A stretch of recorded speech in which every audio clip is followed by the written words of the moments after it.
Without quality, there can be no equality. That's one of my greatest lines, Dale. Dale, I want to thank you for calling. I'm sending you a free copy of Government Zero. WABC, John, go ahead. You're on the Savage Nation. What's your topic? This topic is so ironic for me. I go to college at night, and last week I was telling the call screener, my professor said that a majority of the inventions were stolen from the black male. And I was wait, let's see. Hold on. Well, let's try to analyze this. Let's see now. Ampere stole it from a black male? Thomas Edison did Thomas Edison have someone he stole it from? Ohm, Faraday? Did Einstein steal it from someone I don't know about? You're right. Did Teller steal it from someone I don't know about? Did Mr. Dunlop steal it from someone I don't know about? Why don't you give him these names, that moron professor of yours? I did. Why don't you take my essay and take an MP3 of it and play it for him and ask him if he can prove to you who they stole their inventions from? Does he have any names? Dr. Savage, I'm getting dirty looks from the class now because I stood up for what I know is right, and not only by the professor, by the students. I'm getting dirty looks. And no, but you don't understand. The only way to win an argument is not to yell, not to scream and say, you know, sir, you made a statement, so let me read you something. I'm going to read you the names of people who have given us some of the greatest advancements in science and technology. Can you tell me who they stole these from? Name the people they stole them from, and see what your genius professor says then. But do it without yelling or screaming. Okay. Do you want me to post this on my website, White Male Inventions? Would that help? Yes. I'm going to try to get it up on my website if I can find a copy of it. White Male Inventions by Michael Savage. I did this in December of 1999. And then you take it to your genius professor and ask him who they stole their inventions from. And you want the names of the people that they stole them from. And do it quietly. And submit it as an essay to him or a quiet question. See what his answer is, John. Join the Savage Nation. Call now. 855-400-SAVAGE. 855-400-7282. Savage. Is that a person? Is a man named Fleetwood and Mac? Clint Eastwood, Mac. Clint Eastwood. He's still my favorite actor. I watched some of his old movies. He's still great. I mean, I just watched... Actually, he wasn't. I'm getting mixed up. It was Steve McQueen in Bullet. Because that car chase, man, I tell you, after I got that Dodge, right? I can't remember the car, the insignia on it, the black Dodge I own, the Hellcat. I watched that movie, 70mm film stock, shot in San Francisco, while the Embarcadero was still, with the thing over it, the highway. It's seedy hotels on the Embarcadero. Now it's beautiful now with the waterfront, with the bread I buy every day. But I like the seedy waterfront scenes where the mobster gets shot in the room. And the car chase up and down Chestnut Street in Union. I don't know what streets they were on. Right? Still the best. And the sound of the engines, you just love it. Love that movie. But I don't take the Hellcat over the bridge. I keep it in my garage, and I look at it like Italians do with their Ferraris. They don't drive them in Italy. I hear they sit in their barns. They smoke cigars, and they drink wine and look at their cars. It's smart. Why drive it? So what do you want to do? You want to talk about the insanity of the lunatics, the losers on campuses who know that they're second and third rate, and that's why they're rioting? You're telling me a kid in astrophysics is going to waste his time screaming about microaggression? He's going to waste his time, a kid who got into astrophysics, who wants to figure out how to launch a rocket to Jupiter? He's going to waste his time with these wastrels on campus, these losers in departments that didn't even exist 10 years ago, invented departments with no scholarship? Why would he be out there with those losers? It's all a second and third tier group of morons who never belonged on campus to begin with. That's my opinion. That's all. If I had taken this approach when I was an undergrad, for example, I wasn't the smartest memorizer on campus, let me tell you that. I always had trouble memorizing things. There were kids who were far better than me at memorizing books.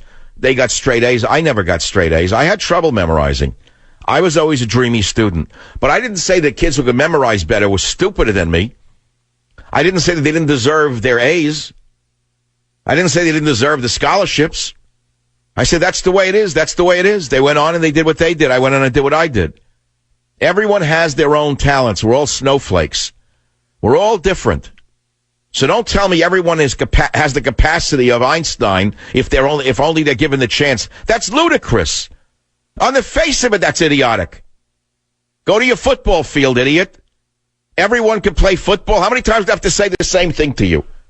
You want affirmative action on the football field? And by that token, I should have been a quarterback. I would have dropped the ball before throwing it. But what? When I was screamed, it was microaggression because the other player scared me as he ran at me? Oh, I dropped the ball because he gave me a look. The microaggression made me drop the ball. That's the same thing that's going on in the world of the mind. But you can't talk to idiots who never belonged on campus to begin with. Never. You know, this goes back to arguments I've made for 20 years now.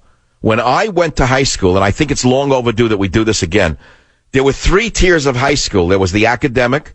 Then we had, I believe there was a commercial high school where kids who were never going to be in academics went and studied to be whatever it was, I think, secretaries or this and that. And then there was the vocational schools. Basically, the kids learned to be electricians, plumbers, carpenters in a vocational school.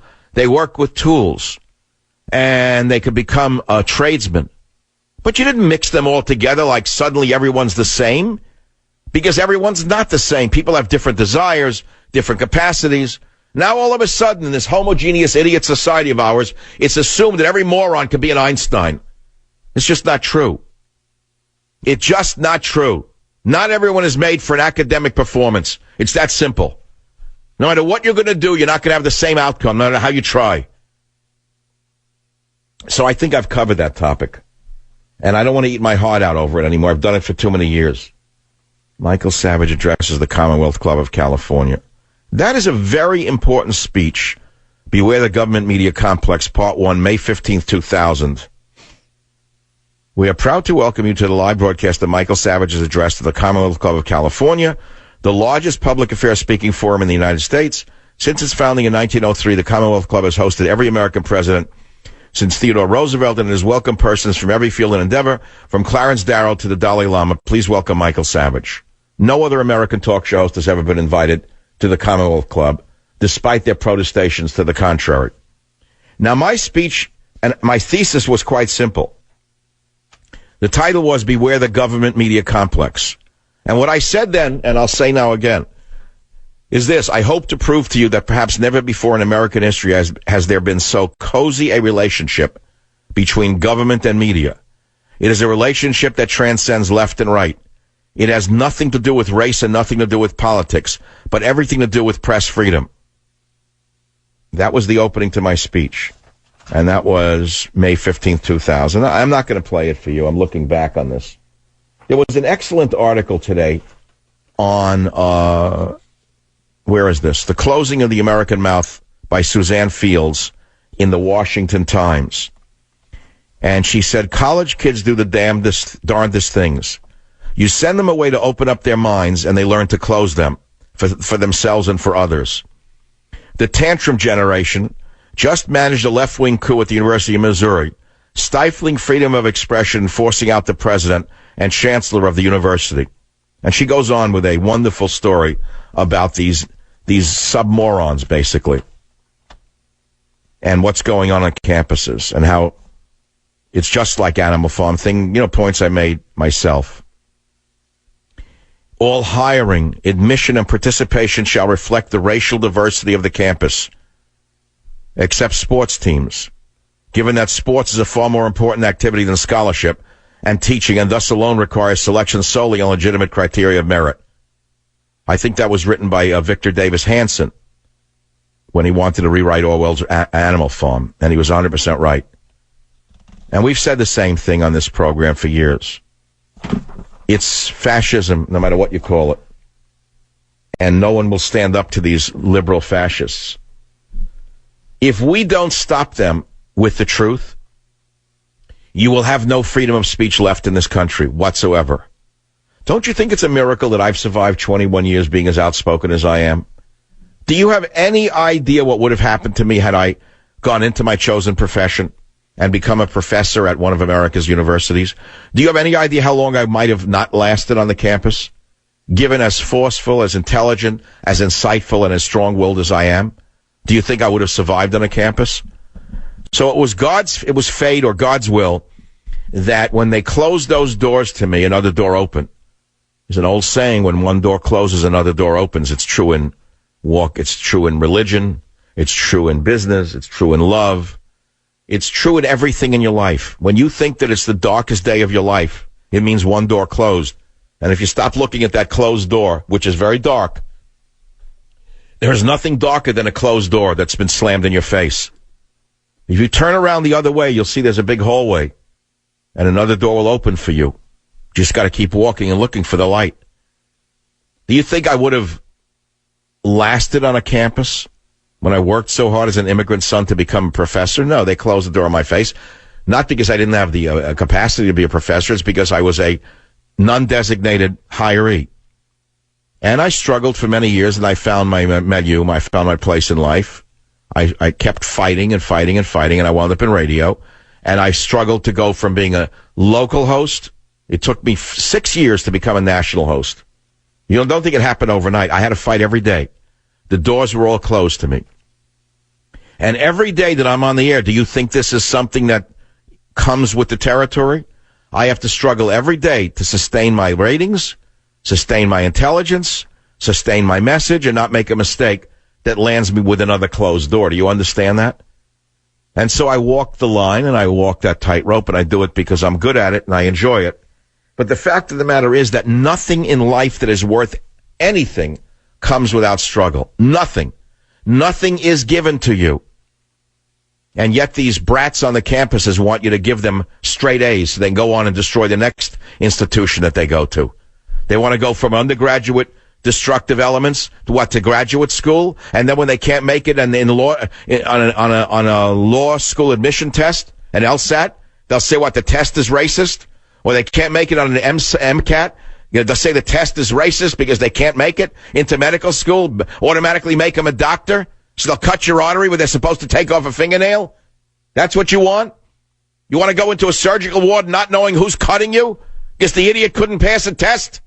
Is that the world you want to inherit under Barry Obama? That's the world you're going to inherit unless you stand up and be as forceful as I am, shouting down these brats.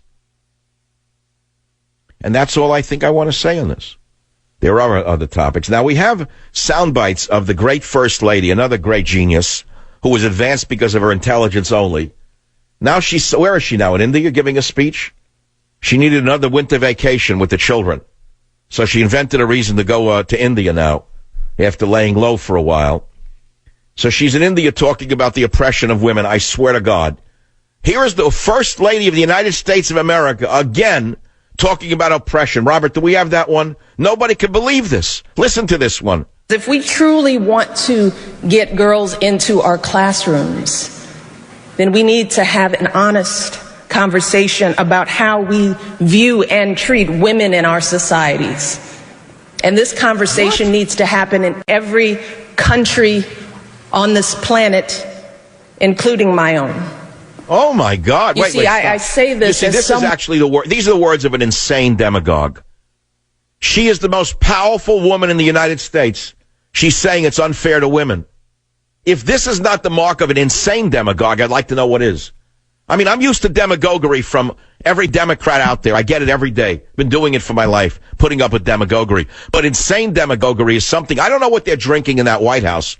I don't know maybe it's in the pipes, like ancient Rome fell because of lead pipes.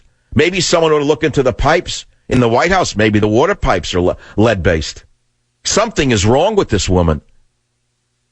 I'll take a break. Join the Savage Nation. Call now, 855-400-SAVAGE, 855-400-7282. Savage. Hey, our Savage Nation is sponsored by SwissAmerica.com, the only company I trust for wealth insurance, gold and silver. Call 800-BUYCOI. When my grandmother was born, women couldn't vote. When my mother was a young wife, women couldn't open credit cards in their own name. They needed their husband's permission. And when it came to education, their options were very limited. Back then, girls were discouraged from studying. Why is she doing this in India? What is she trying to do? Is there anyone in my vast American and international audience who cannot finally see through these two people? They've never been anything more than